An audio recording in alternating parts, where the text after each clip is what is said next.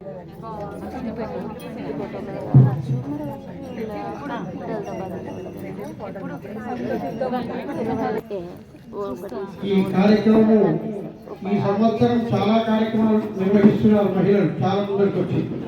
పోయిన శ్రావణ మాసంలో అధిక వాయిదాలనే కార్యక్రమం ప్రారంభం ఏ గడియలో చేసినామో అది కంటిన్యూ 2 నెలలకు వచ్చి 3 నెలలకు ఒకటి కార్యక్రమం జరుగుతుంది. ఇప్పుడు 35 ఏళ్ల కింద నేను ఇంటికి వచ్చి ప్రసాదం ఇస్తే కూడా పైసలు లేని వాళ్ళు వేలు రాస్తున్నారు. ఆఖరికి నాకే ఆస్తులు పనిచేసినాను. ఇప్పుడు ఒక 5-6 ఏళ్ల నుంచి చిట్టి సభ్యులతోటి గుడి మెయింటెనెన్స్ అవన్నీ కూడా కార్యక్రమం మంచిగా జరుగుతుంది. తర్వాత ఈ కార్యక్రమం పైసలు ఇచ్చి కూర్చుంటే కాదు, తిరగాలి. ఇప్పుడు చెప్పింది చూడ ఆర్డర్ తీసుకునే ఒకటి కావాలి. దానికి ఎంత టెన్షన్ ఉంటుంది. మేమైతే పైసలు ఇచ్చినాం చేతులుకుంటుంది, కానీ దాని టెన్షను, దాని కథ, దాన్ని తిరగడము, ఎన్ని మాటలు పోవాలి, ఎన్ని మాటలు, అదంతా చాలా శ్రమతో ఉంటుంది. 36 సంవత్సరాలు అవుతుంది ఇంచుమించు గుడి కట్టి. ఇప్పుడు ఈ సంవత్సరం ఉన్నటువంటి గిలగిల ఈ మహిళలొచ్చుడు ఎప్పుడు కూడా లేదు. ఎప్పుడు చేసినా ఒకటే రోజుతో సమాప్తం అయిపోయింది. వార్షికోత్సవం చేస్తుంటే అప్పుడు కొమరేవి శంకరయ్య ఉండగా ఆయన నేను పట్టించుకొని బాగా చేద్దాం, అప్పుడు అన్నదానం పెడుతూ తింటుంటే పోతుంది అంతే. ఇంత పూర్తి రోజు రావడం, వారానికి ఒకసారి పారాయణం అని ఇదంతా ఏం లేదు.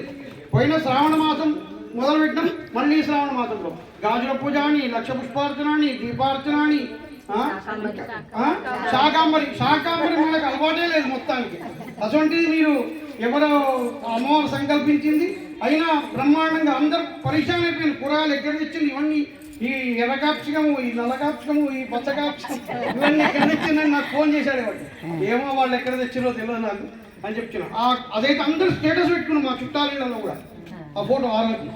కనుక అందరికి కూడా అమ్మవారి అనుగ్రహం సంపూర్ణంగా ఉంటుంది.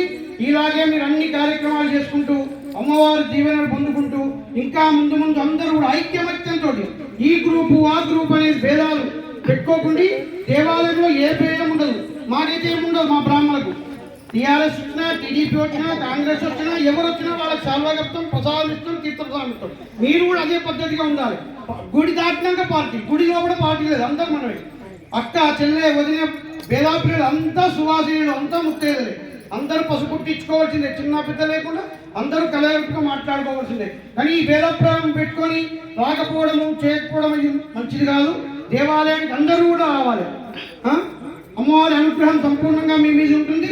మళ్ళీ కూడా 30 తారీఖు ఏమో కార్యక్రమం వేరే పెడతామన్నారు, అది ఇంకా నాకు డిసైడ్ చేయలేదు. మళ్ళీ కూడా గ్రూప్లో పెడతారు, అందరూ కూడా పాల్గొనండి. ఇంత పొద్దున వర్షంతో అయితే కార్యక్రమం చేద్దామా క్యాన్సిల్ చేసుకుందామా అనే పరిస్థితి ఉండే. కాశీనాథ్ ఫోన్ చేస్తే పంతులు ఎంతమంది రాని మనం ఇది చేద్దామన్నాడు. ఇదంతా వైపడితో నీళ్ళు నూకేసి నేను లోపలికి వచ్చాను, మళ్ళీ నీళ్ళు అట్లా. కానీ ఈ కార్యక్రమానికి ఒక 5-6 మీరు గ్రూప్ వేసుకొని ముందు రావాలమ్మా. ఇట్లా సమయానికి వస్తే కాదు. ఈ చీరలు చింగులు పోసుడికే మాకు 2-3 గంటల వచ్చి చేయకుంటుంది. ఇంకోటి సగం పోసే వరకు సగం ఊసిపోతుంది. కాటన్ కాదా, ఈ పుట్టినే ఊసిపోతుంటాయి. చాలా ఇబ్బంది అయింది. పాపం బచ్చు వాళ్ళు, కాశీనాథ్ వీళ్ళు అందరు కలిసి చేసుట్లా ఇంత అయింది. జై వాసవి. నేను ఈ వీడియో 2024 ఆగస్టు 20న గజ్వేల్లో శ్రీవాసవి మాత అంటే రామాలయంలో శ్రీవాసవి మాత ఆలయంలో ఈ వీడియో తీశాను. ఒక రోజంతా సిటీలో చీరలకే తిరిగాము మేము. ఫస్ట్ అతను ఆయన ఆర్డర్ తీసుకోలేదు, అందరు అమౌంట్ తీసుకున్నాము. అందరికి ఏం చెప్పాలి, ఒక రోజంతా తిండి లేదు, ఏం లేదు. పొద్దున పోయినామంటే సాయంత్రం దాకా షాప్లే తిరిగినాము. తిరిగి ఇక్కడ మాకు తెలిసిన వాళ్ళతో రిక్వెస్ట్ చేయించి ఇంకా 10 రూపాయలు తక్కువ వచ్చాయి.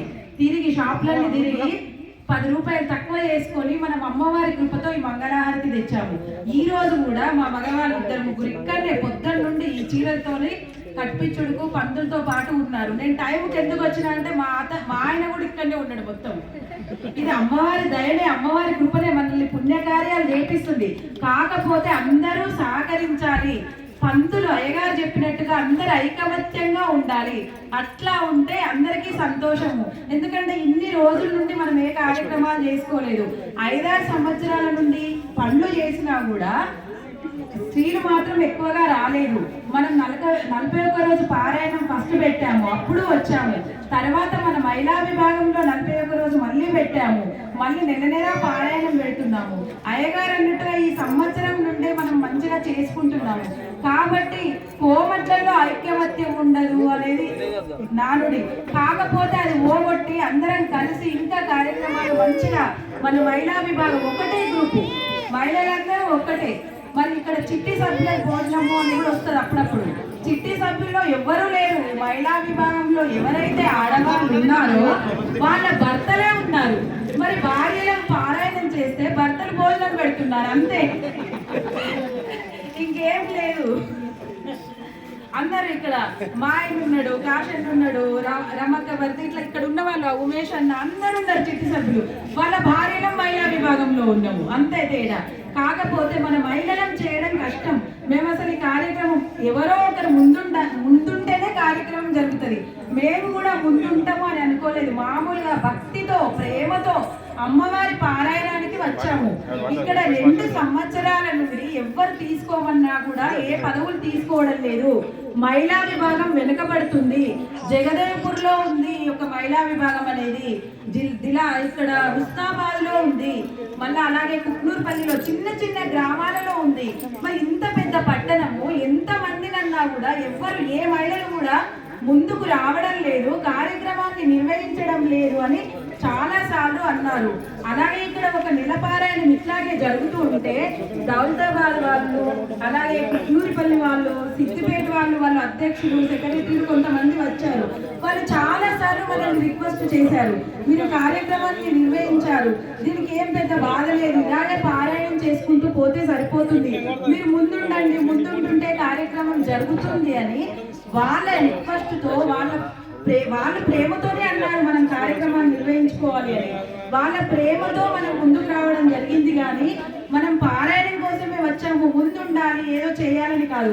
కాకపోతే మనం ఒక గ్రూప్గా తయారయ్యాము. ఇప్పుడు ఒక 224 మంది ఉన్నారు మన మహిళా విభాగంలో. అందులో ఒక 100 మంది మన ఒక సేవా కార్యక్రమానికి ముందుకు వచ్చారు. ఇంకా ఈ సంఖ్య పెరగాలి. ఇంకా ముందు మనం ఇంకా భక్తి కార్యాలు, ఆధ్యాత్మిక కార్యాలు, సామాజిక సేవలు చేసుకోవాలి. ఆ శక్తి అమ్మవారు మనకు ప్రసాదించాలి. మరి అందరూ దీనికి సహకరించాలని వేడుకుంటూ ఉన్నాను. జై వాసవి. జై జై వాసవి.